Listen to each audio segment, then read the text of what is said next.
నన్ను ఆపుకో, నేను చచ్చిపోవాలి. అండి ప్లీజ్ అండి, నువ్వెన్ని చెప్పినా నేను విన్ను, నేను ఇప్పుడు చచ్చిపోవాలి. మీ కాళ్ళు పట్టుకుంటానండి. ఓరే బావా ఎందులో చచ్చిపోవాలనుకుంటున్నా? ఈరోజు నువ్వు నన్ను ఆపుకురా, నీ ఎలాగని చచ్చిపోవాలి. అంత కష్టం నీకేం వచ్చిందిరా?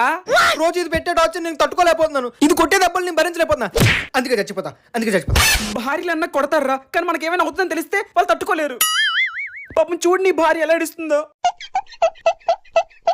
నీ భార్య మొహం చూసైనా నీ నిర్ణయం మార్చుకో. సరే బావా, నువ్వు చెప్తున్నావు కాబట్టి వింటున్నాను. ఈ రోజు నుంచి నువ్వు నన్ను ఇబ్బంది పెట్టకూడదు, నీ మొహం చూసే నా నిర్ణయం మార్చుకున్నాను. నా కోసం మీ నిర్ణయం మార్చుకోకండి, కానీ ఈ చీర అంటే నాకు చాలా ప్రాణం అండి. దీన్ని పాడు చేయకండి, ఇది నాకు ఇచ్చేసి ఈ చీరతో ఊరేసుకొని చచ్చిపోండి. ఆడదే